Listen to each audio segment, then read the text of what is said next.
Mari kita mulai kegiatannya hari ini. Bismillahirrahmanirrahim. Miss Fani, mari kita mulai, Miss. Oke, Mister Rumah. Bismillahirrahmanirrahim. Assalamualaikum warahmatullahi wabarakatuh. Good morning, parents. Good morning. Miss. Ya, terima kasih sudah join di Parents Teachers Meeting hari ini. Perkenalkan, saya Miss Fani dan juga perkenalkan teachers yang lainnya. Selamat pagi, saya Miss Ana. Selamat pagi, saya Miss Fatma. Selamat pagi, saya Miss Sisil. Selamat pagi, saya Miss Vidya. Sudah semua ya? Oke, selamat pagi. Saya Miss Norma. Oke, thank you Miss semua. Baik, jadi terima kasih Miss semua. Kita mulai saja ya parents. Untuk tema PTM hari ini adalah Montessori Timetable Based on Philosophy. Ya, mau di share screen dulu Miss Norma atau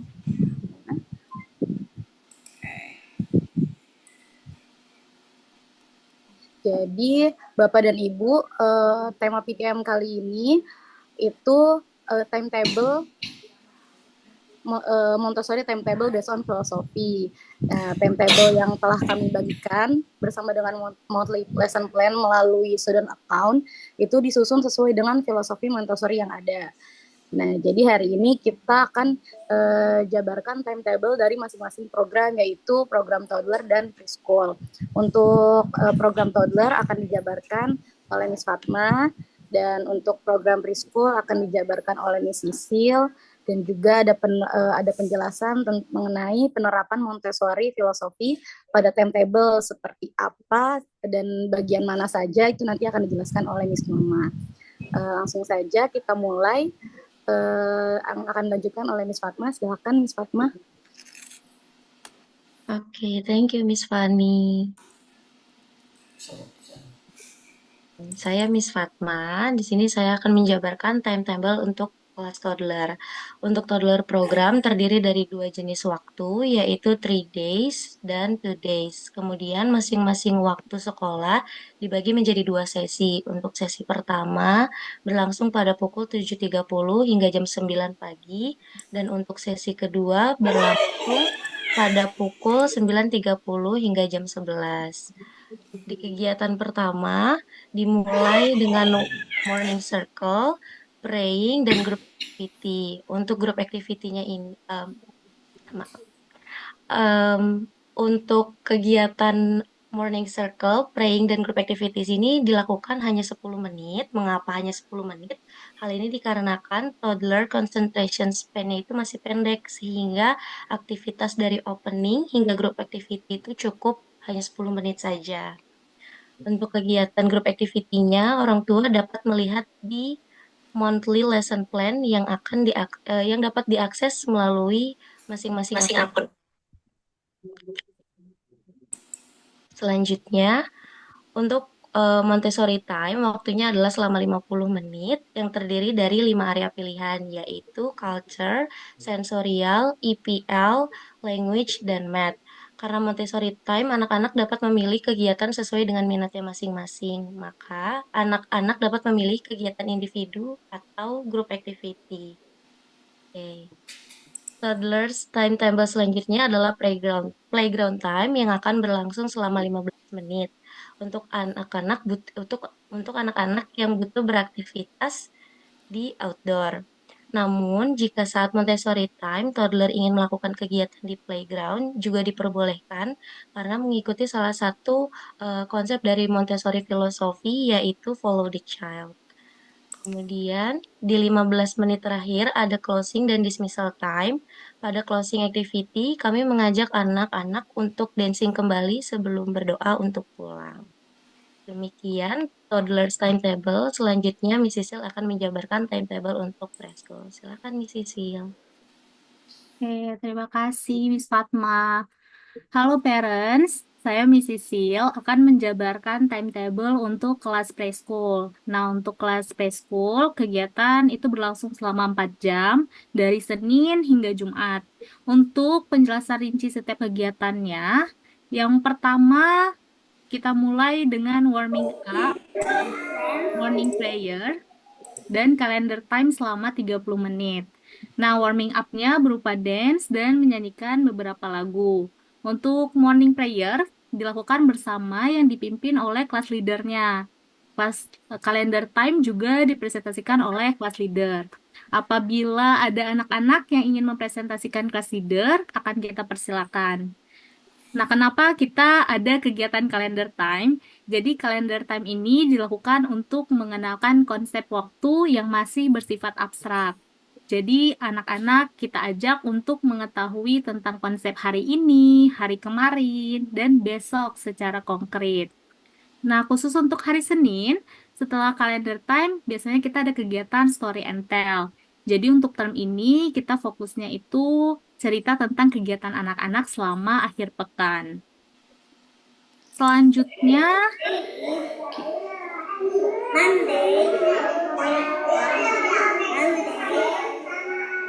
sekarang bisa lihat dulu videonya.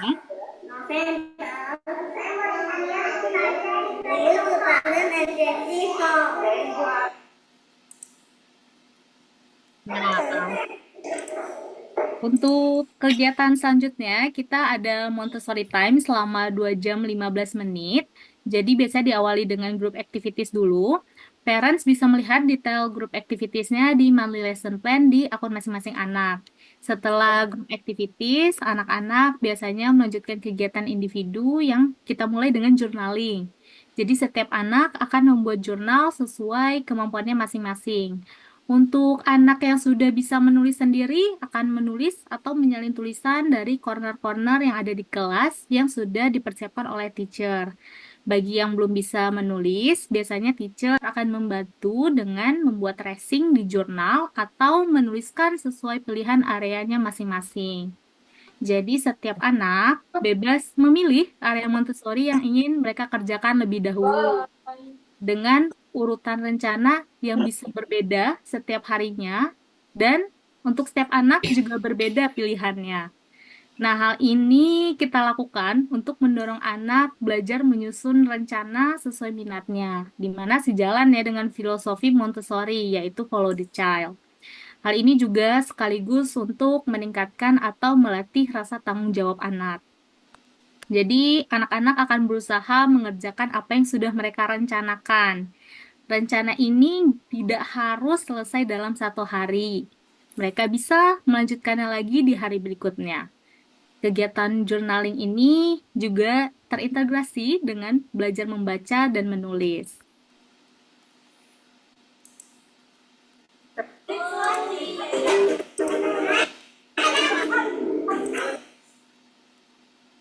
Nah, sebenarnya untuk Montessori Time itu ada 5 area yang anak-anak bisa pilih.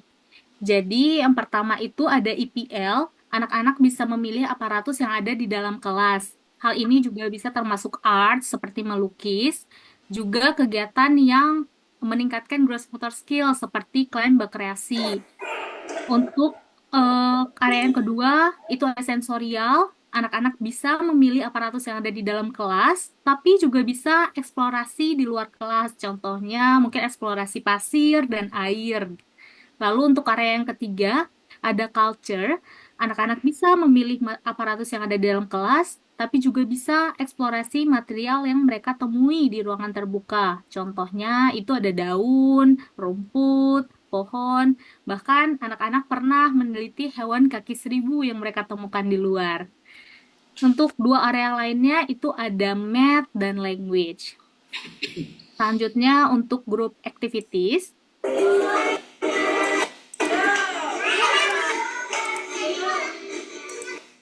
nah, untuk group activities di sini bisa dilihat ada dancing, physical education atau PE, culture, dan ada kegiatan dari area lainnya. Untuk lebih lengkapnya, parents bisa temukan di monthly lesson plan term 3.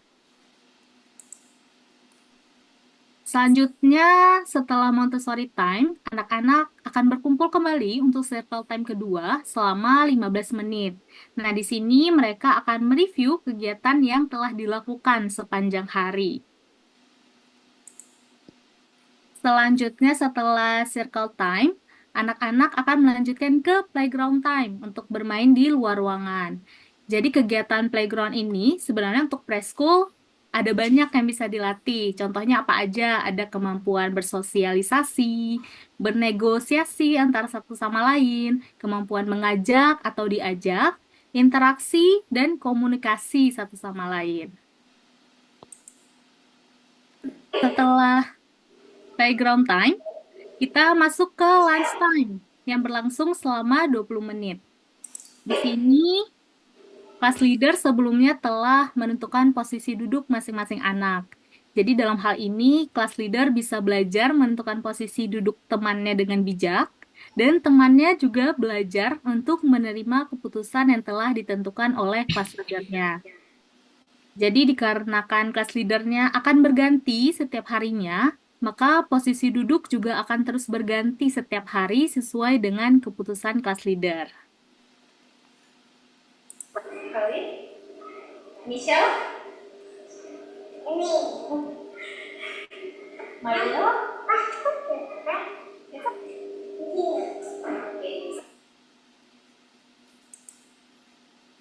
Nah, lalu setelah lunch, kita ada waktu sholat zuhur untuk muslim dan library time untuk non-muslim selama 15 menit. Terakhir ada closing dan dismissal time selama 10 menit. Jadi anak-anak akan menunggu giliran untuk dijemput. Anak yang sudah dijemput akan dipanggil keluar, sementara yang belum dapat menunggu di dalam kelas. Demikian penjelasan timetable untuk kelas preschool. Selanjutnya, Miss Nurma akan menjelaskan lebih detail tentang filosofi Montessori yang diterapkan dalam timetable ini. Terima kasih. Silakan Miss Nurma. Baik, terima kasih banyak Miss Sisil dan Miss Fatma yang sudah menjelaskan secara detail timetable yang ada di program toddler maupun preschool. Jika Bapak Ibu sudah memperhatikan sebelumnya, selalu Montessori time waktunya atau durasinya selalu lebih panjang di kelas Montessori karena semuanya disusun berdasarkan beberapa filosofi.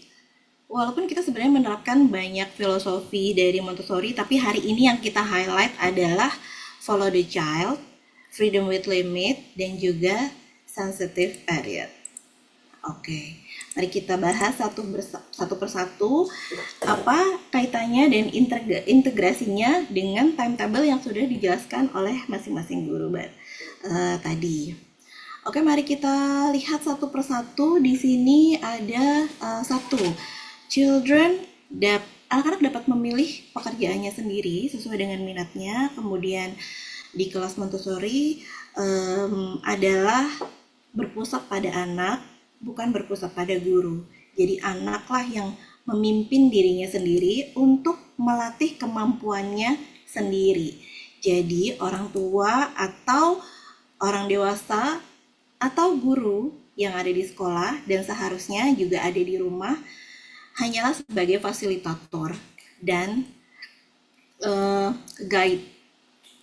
Jadi sebetulnya kalau misalnya mau dipikir-pikir, anak-anak itu sebenarnya tidak ada yang mengikuti instruksi sesuai dengan instruksi orang dewasa. Tetapi jika instruksinya sesuai dengan inner drive mereka akan melakukannya. Oh ya, aku mau itu. Oh ya, instruksinya sesuai sama yang mau aku lakukan. Sebetulnya seperti itu.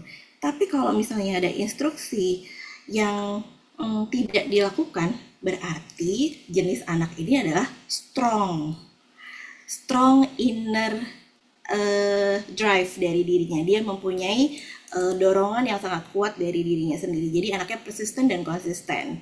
Jadi bukan keras kepala ya Ibu, tapi anak-anak yang memiliki persisten dan konsisten yang sangat tinggi dan yang sangat kuat.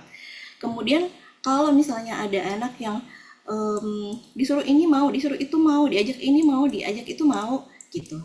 Itu sebenarnya justru perlu di-highlight. Ada sesuatu yang salah nih berarti. Karena berarti dia belum bisa menentukan apa yang sesuai dengan kemauannya. Jadi kalau semuanya serba mau, justru malah harus di highlight. Kalau di teori Montessori itu kita sebut dengan weakness. Jadi ada deviation yang justru dia memiliki kekurangan untuk mendorong atau menumbuhkan motivasi dari dirinya sendiri. Jadi nggak tahu aku mau apa. Jadi setiap ada yang disuruh mau, ini mau, disuruh ini mau, disuruh itu mau. Itu berarti anak-anak ini belum memiliki kemampuan untuk atau inisiatif untuk apa yang bisa membentuk kemampuan dirinya sendiri. Jadi dia harus ada dorongan terus dari luar gitu. Nah, kemampuan-kemampuan inilah, kemampuan-kemampuan untuk mengelit dirinya sendirilah, ini yang dibentuk di kelas Montessori, di mana Montessori time-nya durasinya lebih banyak karena mereka memiliki waktu yang lebih banyak untuk memilih pekerjaannya sesuai dengan minatnya masing-masing. Gimana jika ada anak yang belum bisa? Maka inilah waktunya untuk mereka berlatih. Jadi guru-guru di kelas mengarahkan, ayo pilih mau yang mana, mau yang ini, mau diajarin caranya begini. Oke, mau yang ini caranya begini. Kemudian hari berikutnya akan diajak lagi untuk memilih sendiri. Kemarin kamu udah belajar yang ini, mau coba lagi. Oke, berarti kemarin udah diajarin yang ini, kamu mau coba lagi, dan akan terus diajak terus untuk akhirnya bisa memilih pekerjaannya atau pekerjaan-pekerjaan atau material-material yang bisa membantu dirinya membentuk kemampuan-kemampuan yang masih belum terbentuk.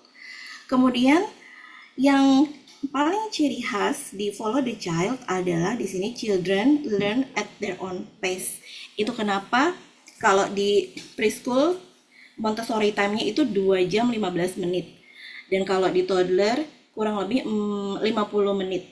Jadi waktunya selalu lebih panjang dari timetable yang lain. Karena anak yang satu dengan anak yang lain memiliki kecepatan belajar yang berbeda. Kecepatan melatih kemampuan tertentu yang berbeda. Ada anak yang baru datang langsung mau on, langsung ngerjain, langsung kerja, pilih ini, pilih ini, pilih ini, pilih ini. Kemudian nanti di tengah ke tengah sampai akhir dia akhirnya mau pilih pekerjaan yang tidak terlalu konsentrasinya terlalu tinggi atau hanya membaca buku tapi bukan membaca buku yang serius tapi yang sambil lay down sambil buka-buka gambar atau hanya pekerjaan-pekerjaan yang bentuknya mengamati. Jadi mengamati sekitarnya, mengamati teman-temannya, dan itu adalah cara masing-masing anak membentuk mengumpulkan kembali motivasinya untuk bekerja. Ada anak yang baru datang harus observasi dulu ke kanan, ke kiri, lihat temennya, kemudian lihat gurunya, kemudian dia sangat menikmati untuk mengerjakan setiap aktivitasnya. Jadi taruh tasnya juga butuh waktu mungkin berapa menit, satu. Terus nanti habis taruh tas, dia butuh lihat lagi ke kanan, ke kiri. Terus nanti ada juga anak-anak yang udah aktif dari awal. Terus semua disapa, semua ditanyain, ini apa Miss, ini apa Miss. Setiap ada anak yang baru, setiap ada alat-alat yang baru, langsung penasaran. Ini kita mau ngapain Miss, ini kita mau ngapain Miss. Jadi memang satu anak dengan anak yang lain tidak pernah ada yang sama. Mereka pasti berbeda karena setiap satu anak dan dengan anak yang lain berbeda, maka perlu waktu yang lebih panjang akhirnya mereka semua mendapatkan motivasinya masing-masing untuk bekerja. Jadi semua anak akhirnya mendapatkan kesempatan yang sama untuk bekerja sesuai dengan speednya masing-masing gitu. Contohnya kalau di preschool misalnya, atau kalau di toddler, misalnya di Montessori time baru bekerja beberapa menit di dalam, dia udah gak sabar, walaupun belum waktunya playground time, tiba-tiba udah mau keluar, udah mau gross motor skills, sudah mau eksplorasi dengan pasir untuk tactile sense-nya, tapi nanti setelah beberapa menit udah mau masuk lagi, mau bekerja lagi di dalam. Tapi ada juga anak yang konsisten dengan waktu. Jadi 50 menit selesai Montessori time, akhirnya setelah itu baru 50 menit selesai di dalam kelas, akhirnya ada waktu untuk playground, baru dia mau keluar. Jadi memang satu anak dengan anak yang lain berbeda, maka waktu Montessori time di kelas lebih panjang daripada waktu-waktu yang lain. Oke. Kemudian selanjutnya adalah freedom with limit. Jadi apakah kebebasan-kebebasan jadi kebebasan-kebebasan yang sudah diberikan dengan sistem follow the child, kemudian berarti kalau anak kelas Montessori bebas dong, nggak tahu aturan dong. Kata siapa? Karena sebetulnya kami juga menjalankan konsep teori Montessori yang lainnya, yaitu freedom with limit.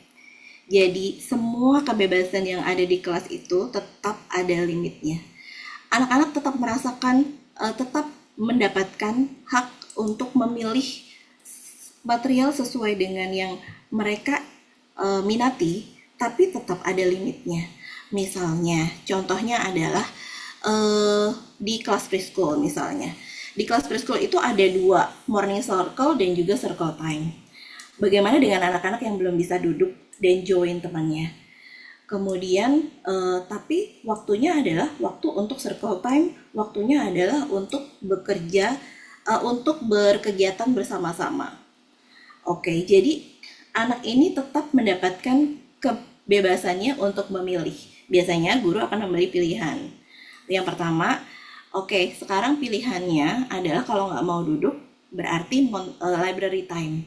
Jadi mau yang mana? Jadi walaupun belum bisa duduk bersama berkumpul dalam jangka waktu yang panjang 15 menit itu, walaupun kalau menurut orang dewasa 15 menit mungkin sebentar ya, tapi untuk anak-anak percayalah, untuk mereka yang masih belum bisa duduk dengan tenang, 15 menit adalah waktu yang amat sangat panjang. Dan walaupun hanya 15 menit, mereka akan sangat gelisah ketika mereka harus dipaksa duduk dengan tenang. Jadi, karena mereka masih belum mampu untuk duduk dengan tenang, maka ada pilihan. Mereka tetap memiliki kebebasan untuk memilih. Jadi mau duduk atau mau library time. Oke. Terus gimana dong sama anak-anak yang lain yang sudah mengikuti aturan? Apakah nanti tidak iri? Kok enak banget ya dia nggak ikut circle time, tapi aku harus duduk di circle time? Nah, biasanya saat-saat inilah hal-hal yang penting yang menjadikan pembelajaran untuk anak yang sudah bisa mengikuti peraturan dan juga anak yang belum bisa. Jadi mereka sama-sama akan belajar. Kemudian anak yang belum bisa duduk dengan baik, dengan tenang, dia mendapatkan haknya karena dia belum bisa mampu duduk dengan tenang di circle. Kemudian anak-anak yang sudah bisa duduk di circle dengan tenang, biasanya guru akan berterima kasih, thank you for following the ground rules gitu. Terima kasih ya sudah mengikuti ground rules, sudah mau duduk dengan baik. Sekarang kita kasih kesempatan teman kita yang belum bisa duduk dengan baik ya. Jadi dia masih belum bisa duduk di circle, dia masih butuh waktu. Kalian tolong beri waktu dia dulu ya untuk belajar.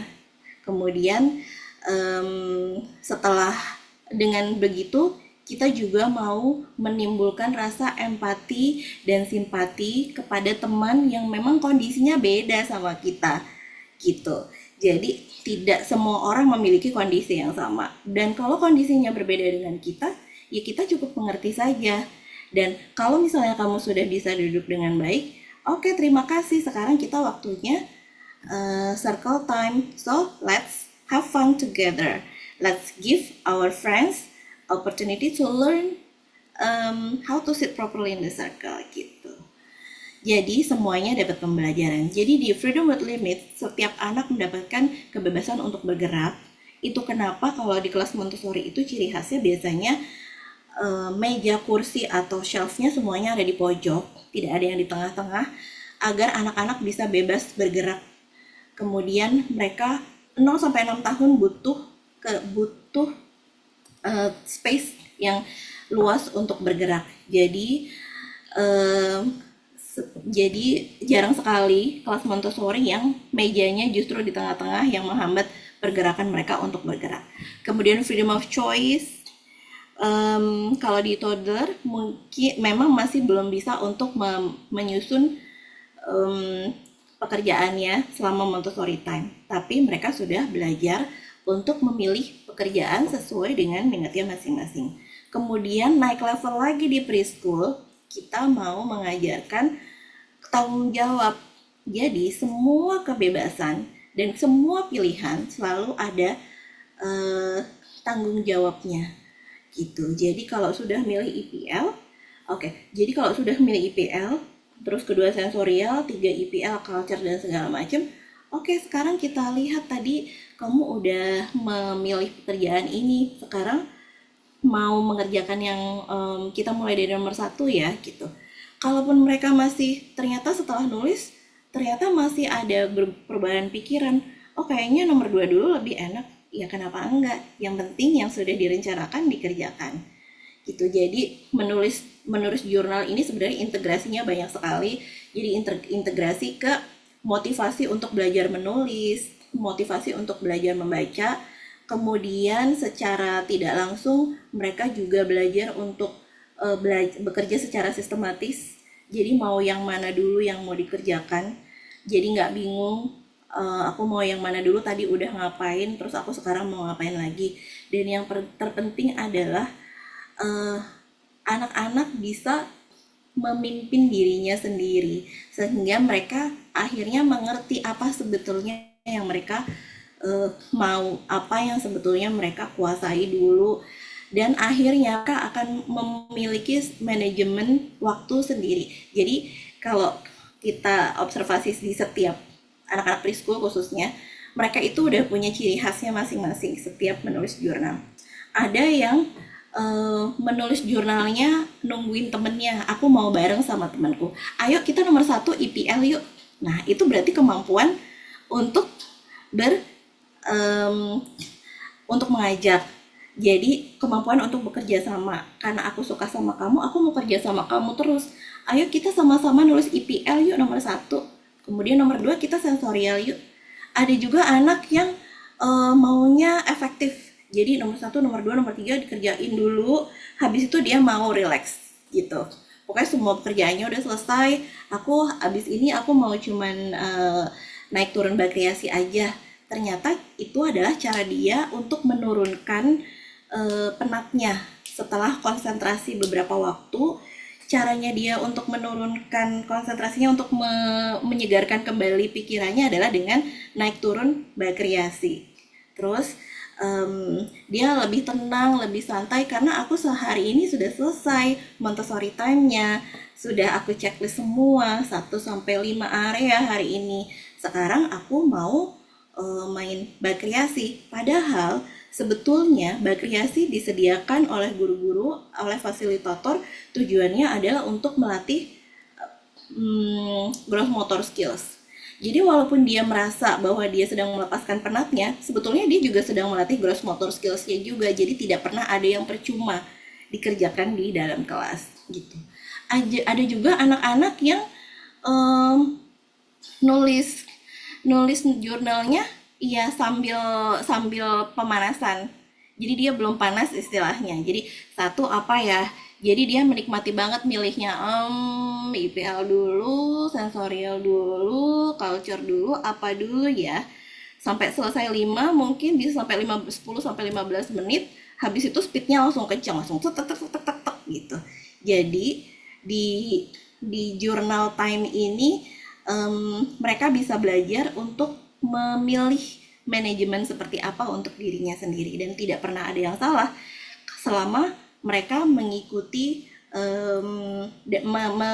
menjalankan apa yang sudah jadi keputusan bersama, yaitu membuat jurnal sebelum Montessori time gitu. Kemudian freedom of time tadi kita udah bahas. Kemudian freedom of expression, children can communicate their thoughts and ideas. Jadi semua anak diajarkan untuk bisa mengekspresikan apa yang jadi pikirannya, apa berpartisipasi dalam diskusi di dalam kelas. Kemudian juga mereka belajar untuk enggak, saya tidak suka ini karena saya mau ini dulu. Enggak, saya nggak mau sama kamu karena saya maunya sama dia. Mereka bebas berekspresi dan nanti akan ada levelnya lagi gitu. Bagaimana menolak, bagaimana menerima penolakan. Jadi konflik-konflik atau masalah-masalah yang mereka temui satu sama lain itu juga merupakan pembelajaran yang nantinya mereka akan temui juga di dunia luar. Tuh. Kemudian follow the child, freedom with limit itu inline dengan sensitive periods. Jadi setiap anak, jadi sensitive periods ini kita sudah bahas beberapa kali di PTM sebelumnya.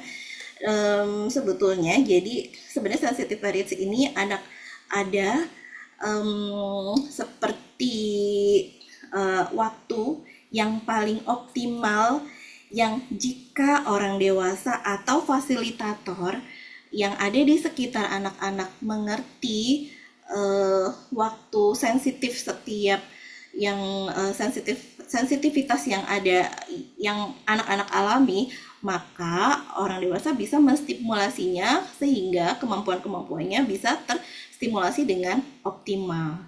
Oke, jadi sebenarnya ada 6 sensitive period. Jadi sensitive to order, sensitive to 5 senses. Jadi 5 panca indera, terus sensitive to language, sensitive to small object, kemudian ada sensitif pada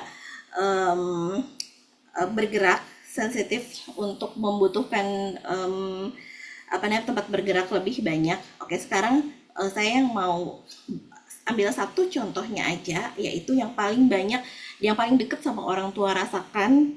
Jadi adalah yang paling pertama adalah sensitive to order.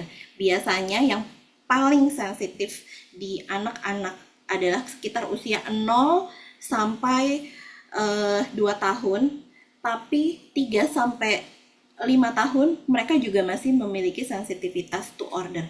Misalnya sensitif biasanya kalau ada perubahan-perubahan layout atau susunan di rumah, mereka yang akan lebih aware, kok ininya jadi nggak ada, kok jadi ada itunya, kok jadi nggak ada ininya gitu. Itu yang konkret yang orang tua bisa amati dengan jelas. Tapi juga ada satu sensitive to rutinitas. Jadi sensitive to order yang namanya sensitive to routine. Ini sebetulnya yang banyak terjadi pada anak-anak, tapi biasanya orang tua rasakan tapi belum aware ini sebenarnya apa gitu.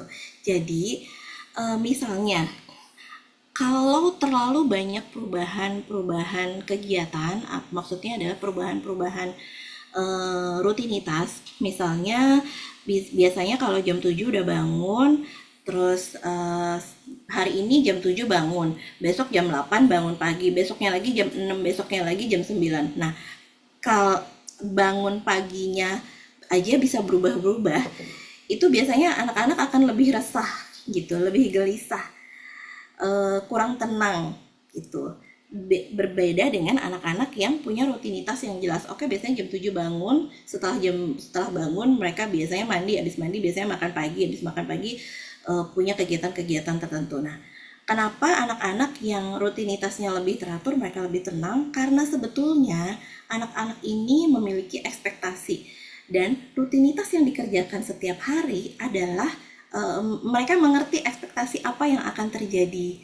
Jadi aku tuh biasanya habis ini tuh ini, aku tuh biasanya habis melakukan tuh ini. Karena mereka tahu apa yang akan terjadi, sehingga jadinya lebih tenang. Jadi itu kenapa biasanya jika ada perubahan-perubahan di awal, di masa-masa adaptasi, mereka biasanya lebih cemas atau lebih gelisah. Jadi itu karena mereka mengalami perubahan masa-masa tertentu. Jadi dibantu saja di awal-awal dan dibantu untuk merasa nyaman. Jadi setelah itu ketika mereka sudah nyaman, dia tahu polanya, mereka sudah mulai mengerti polanya, mereka akan mulai lebih nyaman biasanya. Begitu. Jadi atau anak yang sudah besar misalnya umur 3 sampai 6 tahun, ada satu kayak kasus lagi gini misalnya. Ada anak yang setiap pagi itu orang tua bapak ibunya bekerja, kemudian setiap pagi punya rutinitas yang sama, hanya 5 menit ngobrol. 5 menit, 5 menit itu sebentar banget, tapi dilakukan Senin sampai Minggu dan itu dilakukan setiap hari. Itu sangat amat berkualitas sekali dibanding dengan yang Sabtu Minggu ketemu dari pagi sampai malam, tapi Senin ketemu, Selasa nggak ketemu orang tuanya, Rabu ketemu lagi, Kamis nggak ketemu lagi, terus Jumat ketemu lagi, kemudian nanti Sabtu Minggu dari pagi sampai malam. Itu kan berubah-berubah terus. Sebenarnya aku nanti ketemu apa enggak nih? Kok tiba-tiba aku nggak ketemu lagi? Kok nanti aku ketemu lagi? Jadi biasanya anak-anak yang terlalu banyak punya rutinitas yang berbeda dari hari 1 sampai hari ke-7, biasanya mereka lebih gelisah, lebih kurang tenang, dan karena mereka mengharapkan ekspektasi ini tapi kok nggak terjadi ya, aku tuh harusnya ini kok tapi tidak terjadi ya gitu. Jadi sebenarnya mereka memiliki kegelisahan, tapi karena mereka belum punya kemampuan untuk mengekspresikan perasaannya, jadi yang kita tahu kok dia rewel banget sih, kok kemarin oke sekarang nggak oke sih gitu. Jadi 0 sampai 6 tahun mereka memiliki 6 sensitive period. Salah satunya adalah sensitive to routine. Jadi penting sekali memiliki rutinitas yang teratur setiap harinya agar anak-anak lebih nyaman, karena mereka tahu ekspektasi, mereka tahu kegiatan apa yang akan terjadi, jadi ekspektasi mereka terjadi sehingga mereka lebih tenang. Kemudian jadi hari ini yang kita bahas ada filosofi Montessori yang kita bahas adalah follow the child, freedom with limit, dan juga sensitive period. Dan ini diintegrasikan atau diimplementasikan di kelas setiap hari, yaitu dalam bentuk timetable. Semoga PTM kali ini bisa memberikan gambaran pada Bapak Ibu sebenarnya anak saya itu di sekolah ngapain aja sih, dari pagi sampai siang itu lama banget, itu ngapain aja sih. Jadi semoga bisa menjelaskan dan memberikan gambaran-gambaran yang jelas apa saja kegiatan-kegiatan anak di kelas. Itu biasanya sih komentar yang paling sering, Miss itu anak 3 tahun di kelas 4 jam lama banget, itu tuh sebenarnya ngapain aja, mereka kuat segitu lamanya gitu. Biasanya pertanyaannya sekitar itu. Nah, semoga hari PTM kali ini sudah bisa menjawab pertanyaan-pertanyaan yang sering ditanyakan dan bisa memberikan gambaran yang jelas apa-apa saja filosofi Montessori yang diterapkan di kelas gitu. Terima kasih banyak. Silakan Miss Wani. Baik, terima kasih Miss Nurma atas penjelasannya. Terima kasih juga untuk Miss Fatma dan Miss Sisil atas penjabaran mengenai timetable masing-masing program. Selanjutnya kita lanjut ke sesi tanya jawab ya, Bapak dan Ibu. Ya, silakan Ibu Hanan ya, dari mana? Silakan. Terdengar ya? Suara saya terdengar jelas? Ya, sudah terdengar jelas. Ya, ingin bertanya, jadi kalau tadi kan memang rutinitas Hanan di sekolah Montessori kan juga termasuk hal yang baru ya. Nah, kalau tadi jadi dijelaskan, kita membuat anak nyaman terlebih dahulu seperti itu. Nah, saya sebenarnya ingin tahu sampai kapan Hanan bisa saya tinggal. Maksudnya kan juga ingin melatih kemandirian sebenarnya ya, kayak gitu. Nah, terus kalau selama ini kan saya sudah coba kayak pelan-pelan ketika anak sedang beraktivitas, saya agak menjauh kayak gitu, kadang di luar atau kadang di mana. Tapi kadang juga dia kalau udah aware gitu kok ibunya kemana kayak gitu kan, juga kadang nangis kayak gitu kan. Nah, kalau misalkan itu ada memang kan kita nggak tahu juga ya sampai berapa lama nyamannya itu, apakah ada saran atau masukan dari Miss-Miss semua gitu terkait supaya melepas kayak gitu. Terima kasih. Ya, terima kasih banyak Ibu Fadila. Ya, kita sama-sama lagi adaptasi bareng-bareng ya Ibu ya. Jadi sebenarnya yang mau saya highlight sebelum menjawab pertanyaan Ibu adalah percayalah setiap anak pasti berproses. Jadi ada akhirnya yang beberapa beberapa anak ini yang sesi 2 yang sekelas sama Hanan adalah kondisi 6 bulan yang lalu anak-anak sesi 1. Jadi sesi 1 hari ini mereka hampir sebagian besar sudah bisa di kelas mandiri tanpa ditunggu. Jadi kalau misalnya kita membahasakannya akhirnya term ini kita panen gitu ya Miss Toddler ya gitu, memanen apa yang sudah kita usahakan di term-term selanjutnya. Jadi proses setiap anak itu berbeda-beda, tapi biasanya ada waktu yang jadi apa ya Mas, jadi bukan jadi kayak waktu 3 bulan untuk adaptasi anak di awal. Biasanya minimal butuh waktu 3 bulan, maksimal 6 bulan untuk adaptasi di lingkungan baru atau kegiatan baru biasanya. Tapi juga tidak menutup kemungkinan ada anak yang lebih cepat dari 3 bulan. Jadi range-nya sekitar 6 bulan itu gitu. Nah, terus menjawab pertanyaan Ibu gimana ya caranya? Sebetulnya yang kita justru ingin tekankan pada anak-anak adalah bukan tiba-tiba ngilang sih sebenarnya, karena kalau tiba-tiba ngilang apa namanya jadinya dia nggak percaya lagi gitu. Sebetulnya justru setiap hari mungkin Ibu bisa bantu besok Ibu ada di sebelah mana duduknya gitu, biar nanti bikin kesepakatan Ibu besok duduknya di sebelah mana. Jadi nanti Hanan working, Ibu duduknya sebelah situ ya, Hanan bisa lihat terus setiap hari. Nah nanti mungkin jangan langsung kayak perubahannya maksudnya terlalu jauh, sedikit-sedikit aja. Jadi kalau sebetulnya kemarin sudah betul seminggu pertama ini duduk di area deket pintu itu sebagai semua penunggu sebenarnya itu udah paling bagus. Jadi anak-anak sebenarnya bisa bebas beraktivitas di kelas, cuma orang tuanya bisa tetap kelihatan. Nanti kapanpun mereka mau lihat orang tuanya, mereka bisa lihat. Tapi biasanya nanti kita akan juga observasi, kayaknya nih udah bisa nih gitu. Nanti makanya kita beberapa langsung komunikasi satu personal. Ibu kayaknya udah bisa, silakan ditunggu di luar. Ibu kayaknya udah bisa, silakan tunggu di luar. Jadi memang kita belum komunikasikan kalau kayaknya belum bisa karena kita nggak mau memaksa gitu.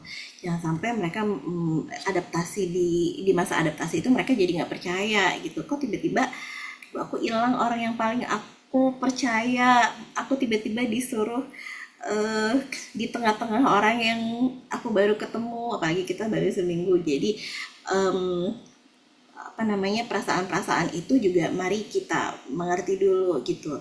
Jadi kita pun sebagai orang dewasa juga di tempat yang baru, kita juga pasti butuh waktu untuk akhirnya bisa nyaman, terus akhirnya bisa get along sama apa yang harus kita lakukan gitu.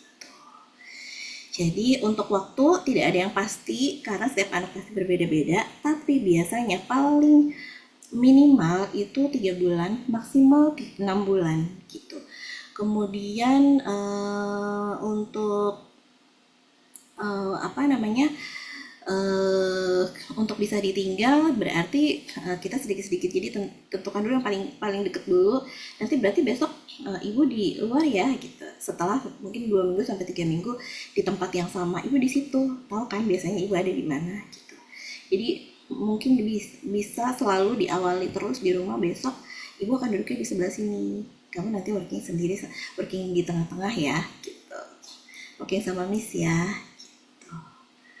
Gitu Ibu, kira-kira Ibu Fadila ada menjawab pertanyaan, apakah menjawab pertanyaan Ibu? Terima kasih banyak atas pertanyaannya. Tersisa 8 menit dari jadwal pertemuan kita hari ini. Apakah sudah tidak ada pertanyaan lagi tentang timetable yang ada di kelas? Karena Sekia mau nanya, Miss. Oh iya, ada oh sebentar kita buka ya. Untuk menghadapi anak yang mulai bisa menolak instruksi, orang tuanya seperti apa? Cara menghadapinya mungkin bisa memberikan tipsnya gitu. Pertama, kita harus tahu dulu nih instruksinya apa nih Pak. Apakah itu instruksi sehari-hari? Apakah instruksi sehari-hari yang biasanya dilakukan terus tiba-tiba tidak dilakukan atau instruksi baru? Gitu. Kalau misalnya instruksi yang sehari-hari yang dilakukan tiba-tiba ada penolakan, bisa didiskusikan. Kamu biasanya gini, kenapa hari ini nggak mau? Ada apa gitu. Kalau instruksi baru, memang sebelum memberikan instruksi biasanya kita kenalin dulu sih instruksinya. Besok kita mau ada misalnya apa ya, instruksi apa ya kira-kira contohnya. Mandi deh, misalnya mandi kan kegiatan sehari-hari ya, kegiatan sehari-hari. Tiba-tiba, ayo kita mandi, nggak mau gitu. Oh iya, sebelum menjawab pertanyaan, jadi saya juga mau sekalian menjelaskan bahwa usia 2 tahun sampai sekitar 4 tahun itu biasanya mereka tuh udah mulai aware sama dirinya sendiri. Oh ini tuh aku tuh pemilik badan aku ya. Jadi aku tuh bisa loh menentukan apa yang harus aku lakukan ya gitu. Jadi yang biasanya mau disuruh-suruh tiba-tiba jadi enggak, itu karena oh aku boleh ya bilang enggak ya kalau misalnya ibuku bilang makan yuk, enggak, tapi sebenarnya dia lapar, tapi sebenarnya dia makan gitu, dia sebenarnya mau makan gitu. Terus mandi yuk, enggak, jadi pokoknya bilang aja enggak aja dulu gitu. Sebetulnya belum tentu dia beneran enggak gitu. Nah itu biasanya ciri khasnya dari 2 tahun sampai 4 tahun. Karena kalau misalnya ada teorinya yang namanya bukan teorinya, jadi kebanyakan ada yang menyebutkan yang namanya trouble 2, tapi sebetulnya bukan trouble, tapi mereka tuh udah mulai merasa bahwa aku tuh aku ya aku gitu ya, berarti ini tuh badan aku, berarti aku tuh bisa ya mengatur aku sendiri kan gitu, bukan orang-orang lagi nih yang ngatur, tapi aku nih yang ngatur. Jadi mereka tuh mau coba enggak, jadi biasanya kan iya, terus akhirnya instruksi selanjutnya enggak, aku mau lihat nih, oh aku boleh ya bilang enggak ya gitu. Nah jadi kalau misalnya instruksinya adalah sesuatu yang kegiatan sehari-hari, mungkin bisa diberi kebebasan yang terbatas. Jadi bisa pilihan. Jadi ayo mandi, mau mandi pakai gayung apa pakai shower, intinya tetap sama-sama mandi, tapi mereka tuh kayak oh aku boleh milih, karena kan mereka udah mulai aware sama diri sendiri, aku tuh boleh milih ya antara iya dan enggak. Nah daripada ayo mandi tapi tidak ada jawaban iya dan enggak, jadi kita berikan aja pilihan yang intinya mandi, tapi mereka tetap bisa milih. Ayo makan gitu, ayo makan, enggak gitu kan. Jadi antara iya dan enggak, berarti dia biasanya milihnya tuh iya, tapi sekarang mau pilih yang lain enggak gitu. Jadi bisa diganti dengan ayo makan makan nasi atau makan roti gitu. Jadi mereka nanti akan tetap proud, aku bisa menentukan pilihan untuk diri aku sendiri gitu. Jadi intinya tetap menjalankan instruksi yang seharusnya dilakukan, tetapi ada pilihannya gitu. Kemudian kalau instruksi baru tentu harus didiskusikan ya, apalagi kalau anaknya udah 4 tahun berarti sudah bisa diskusi. Jadi besok kita mulai melakukan ini ya, jadi kamu besok mau mulainya dari mana gitu. Jadi memang kalau instruksi baru menolak itu wajar, karena Apa nih? Kenapa nih? Gitu. Sebenarnya mereka punya banyak pertanyaan. Gitu. Pak Farandi semoga bisa menjawab. Kemudian satu pertanyaan lagi ya, Miss. Thank you. Ya, terima kasih Pak Farandi. Kemudian dari Bu Anissa satu lagi ya, Miss, izin bertanya, melatih bicara lancar gimana ya, Miss? Buat dia mau bercerita, apa di kelas ada kegiatan terkait komunikasi untuk anaknya? Oke, terima kasih Ibu Anissa pertanyaannya. Jadi, sebetulnya kegiatan di kelas itu semua yang dilakukan adalah juga bagian dari komunikasi gitu. Jadi yang tadi kita sudah kita jelaskan di awal, freedom with limit. Mereka bebas memilih pekerjaan sesuai dengan yang mau dilakukan atau minatnya masing-masing. Tetapi tetap ada batasannya. Nah, batasan-batasan inilah yang kita komunikasikan pada anak-anak. Nah, semua activity dan semua kegiatan berarti kan jadi ada komunikasinya kan? Gitu. Bukan berarti semua dilarang itu enggak. Tapi maksudnya terlalu banyak melarang juga jadi efeknya negatif ya Ibu. Jadi bukan melarang tapi berkomunikasi gitu. Misalnya Rashid ini kan lagi belajar untuk adaptasi di kelas. Jadi dia lagi belajar semua yang diambil itu dikembalikan lagi gitu. Jadi waktu dia udah mau mulai ngambil material baru, disitulah komunikasi terjadi. Kita beresin dulu. Nah, jadi komunikasinya itu ada maknanya. Maknanya adalah mengkomunikasikan rules, kegiatan, ke peraturan gitu.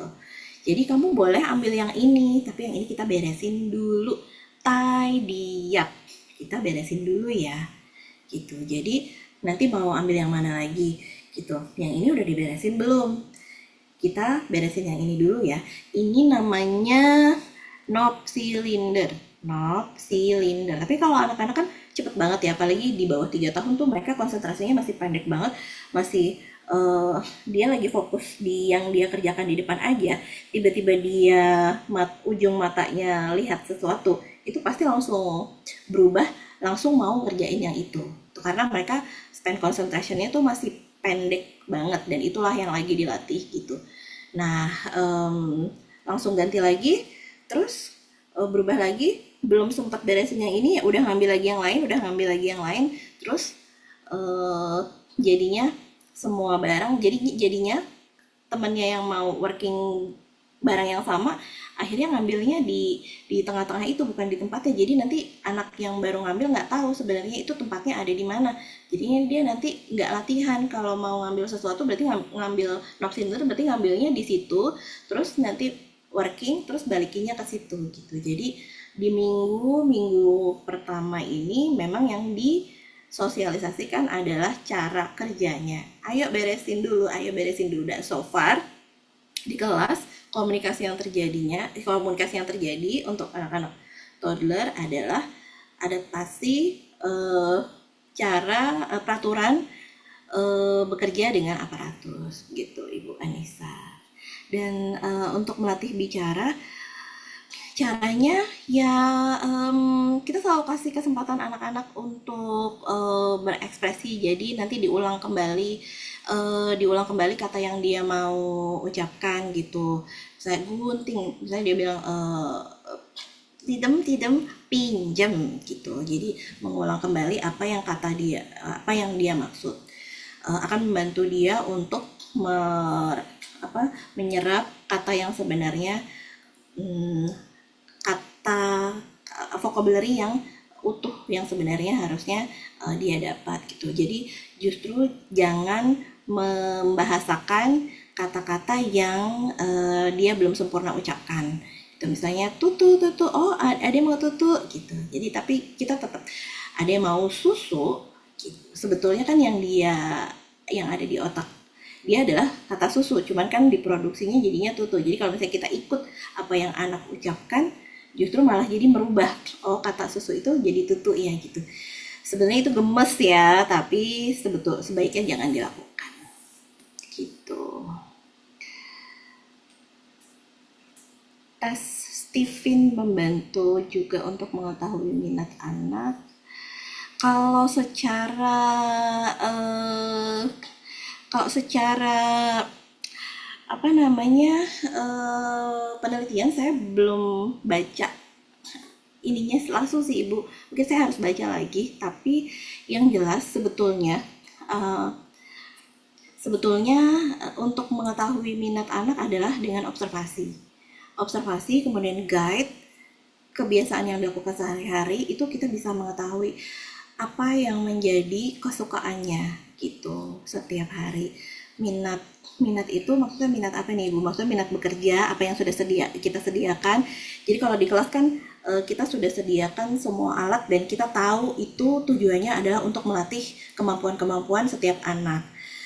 Dan jadi mereka bebas memilih aparatus yang sudah disediakan dengan harapan mereka bisa melatih kemampuan yang mereka belum bisa capai gitu. Jadi mereka bisa latih secara mandiri. Help me to do it myself. Jadi semua yang ada di kelas adalah semua activity yang fasilitator lakukan adalah membantu anak-anak menjadi mandiri gitu.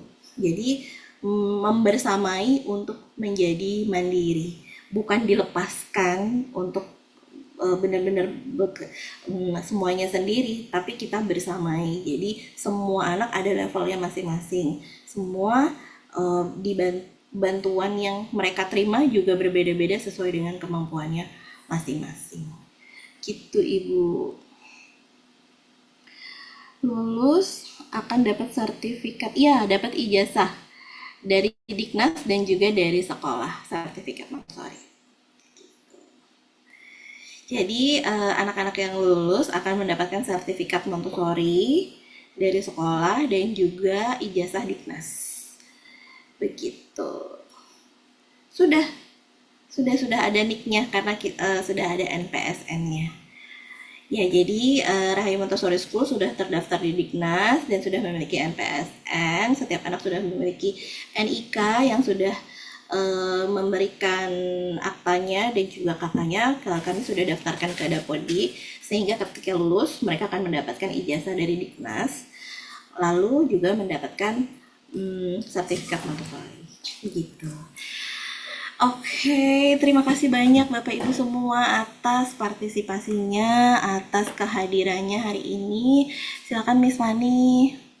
Iya, berhubung waktunya juga sudah cukup 10.35 ya, Bapak-bapak, Ibu-ibu dan juga Miss semuanya kita cukupkan PTM hari ini.